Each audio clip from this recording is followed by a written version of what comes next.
क्या आप भी हंटर 350 राइड करते हैं या आप हंटर 350 लेने का प्लान कर रहे हैं? तो आपके आसपास बहुत से आपको कमेंट सुनने को मिलते होंगे कि ये एक छोटी रॉयल एनफील्ड है, इससे बेटर क्लासिक ले लेते, हाईवे पे स्टेबल नहीं होगी, लॉन्ग राइड के लिए नहीं बनी है। इसी तरीके से और भी बहुत सारे कमेंट्स आपको सुनने को मिलते होंगे। और ये सिर्फ आसपास के लोग ही नहीं बोलते, रेडिट और रिव्यू फॉरम्स पर भी कुछ ऑनर्स ने लिखा है कि सस्पेंशन स्टिफ है, सिटी में हीटिंग फील होती है और लॉन्ग राइड्स पे डिस्कम्फर्ट हो सकता है।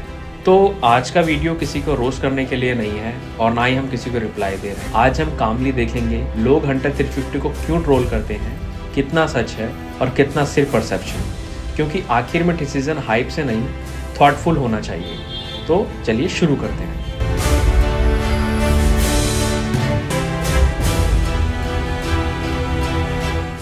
सबसे कॉमन कमेंट, भाई ये रॉयल एनफील्ड लगती ही नहीं है। मतलब भाई अगर बाइक स्लिम हो गई तो ब्रांड चेंज हो गया। हंटर 350 कॉम्पैक्ट है पर इंजन जे सीरीज है जो क्लासिक में मिलता है, साउंड वही सिग्नेचर थंब, बस साइज में छोटी है, ऐसा लगता है जैसे अभी अभी जिम करके आई हो।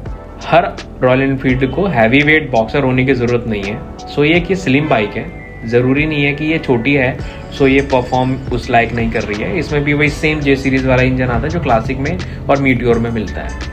सेकंड, ये भी सुनने को मिलता है कि हाईवे पे ये अच्छा परफॉर्म नहीं करेगी। सो रियलिटी ये है, अभी रिसेंट मैंने खुद भी ये पर्सनल एक्सपीरियंस किया है दिल्ली टू जयपुर वाला राइड में। मैंने भी इसको 80, 90, 100 पे कंफर्टेबल क्रूज किया है और क्लासिक से हल्की फील होती है पर अनस्टेबल नहीं, ये बिल्कुल भी अनस्टेबल नहीं है, बहुत स्टेबल रहती है बाइक।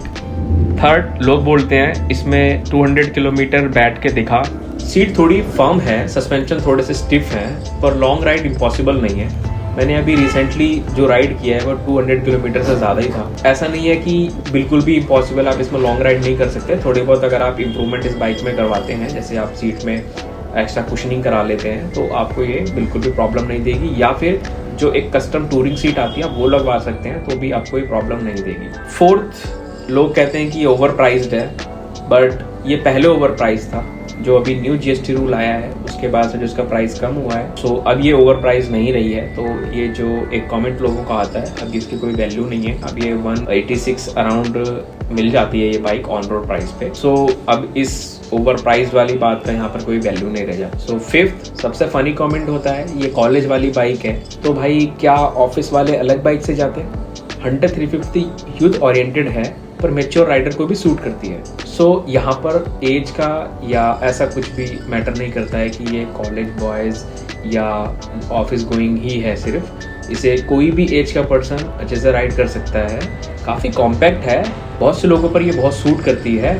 बाकी अब हर चीज़ आपको पूरी तरीके से सेटिस्फाई नहीं कर सकती है, हर चीज़ किसी किसी पर सूट करती है और ये भी डिपेंड करता है कि किसका चीज़ों को लेकर क्या माइंडसेट है। सो वो वाली बात यहाँ पे हो सकती है। सो अब अगर मैं कुछ रियल ट्रूथ की बात करूँ तो हंटर परफेक्ट नहीं है, सस्पेंशन स्टिफ लग सकता है, टॉल राइडर को कॉम्पैक्ट फील हो सकती है, प्योर टूरिंग बाइक नहीं है ये चीज़ें हैं इसमें। हीटिंग इशू भी लोगों को फील होता है, बट उसके लिए मैंने ना सेपरेट वीडियो बनाई हुई है, उसमें मैंने बताया है कि हीटिंग इशू ये क्यों है। क्योंकि ये कि एयर कूल्ड इंजन के साथ आती है, इसमें कोई रेडिएटर नहीं होता है, अलग से इसको कूल करने के लिए कुछ नहीं होता, ये सब एयर फ्लो पे ही डिपेंड करता है।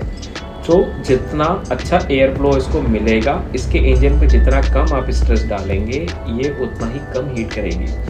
ये रॉयल एनफील्ड की बाइक्स होती हैं, इनको डिसेंट तरीके से चलाने के लिए होती हैं। आप इनको रफ राइड नहीं कर सकते, आप इनको रफ राइड करेंगे तो जल्दी हीट करेंगी और आपको हीटिंग इशू मिलेगा। मैं भी इसको राइड कर रहा हूँ, मुझे राइड करते करते भी इसको 6 महीने से ज़्यादा हो गया है। मैंने इसको गर्मी के मौसम में भी राइड किया और अभी मैं इसे विंटर में भी राइड कर रहा हूँ।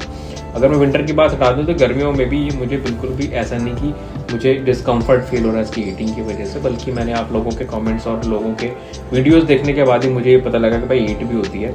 ऑब्वियसली एयर कूल्ड है तो इतनी हीटिंग आपको फील होगी, बाकी आपके चलाने पे डिपेंड करता है। दूसरा, इसका लोग बोलते हैं जो वाइब्रेशन है हैंडल में, बहुत से लोग कमेंट करते हैं कि इसका जो हैंडल है बहुत ज़्यादा वाइब्रेट करता है। वो एक लेवल के बाद करता है, जब आप 85 या 90 से ऊपर इसे राइड करते हो थोड़ा बहुत आप इसमें इसके हैंडल बार में वाइब्रेशन फील होता है, वो एक थोड़ा सा इसका इशू है। अदरवाइज इसमें और ऐसी कोई प्रॉब्लम नहीं है। इसका जो ट्रोल होती है बाइक, लोगों की एक परसेप्शन बन गया है कि रॉयल एनफील्ड की बाइक हैवी होती है, कॉम्पैक्ट नहीं हो सकती है। सो ये कॉम्पैक्ट बाइक है, और इसमें वही जे सीरीज़ के इंजन है जो आपको मीटियोर 350 और क्लासिक 350 में मिलता है। सो परफॉर्मेंस सेम आपको मिल रही है, बस बॉडी डिज़ाइन छोटा है, उसकी वजह से कहीं ना कहीं इसको ट्रोल किया जाता है या लोग इसके लिए कमेंट करते हैं। बट अगर आप उसको इग्नोर करें, साइड में रखें, तो परफॉर्मेंस में आप बिल्कुल भी नहीं बता सकते कि परफॉर्मेंस में कोई फ़र्क भी है या नहीं है। सो कंक्लूजन की बात कर रहे हैं, प्रॉब्लम बाइक में नहीं है, प्रॉब्लम एक्सपेक्टेशन में है। अगर आपको हैवी क्रूज फील चाहिए तो क्लासिक लो, अगर आपको अजाइल सिटी बाइक चाहिए तो आप हंटर 350 लो। हंटर 350 भी कॉम्पैक्ट है और गोरिल्ला भी कॉम्पैक्ट है, बट गोरिल्ला 450 सीसी में और काफ़ी ज़्यादा महंगे प्राइस में आती है, तो वो ना अफोर्ड करके लोग हंटर 350 को ले रहे हैं, क्योंकि ये 350 में बहुत ही अच्छे प्राइस में आपको मिल जाती है। सो ट्रोलर्स हमेशा रहेंगे, पर डिसीजन आपका होना चाहिए। अगर आप हंटर 350 राइड करते हो, कमेंट में लिखो।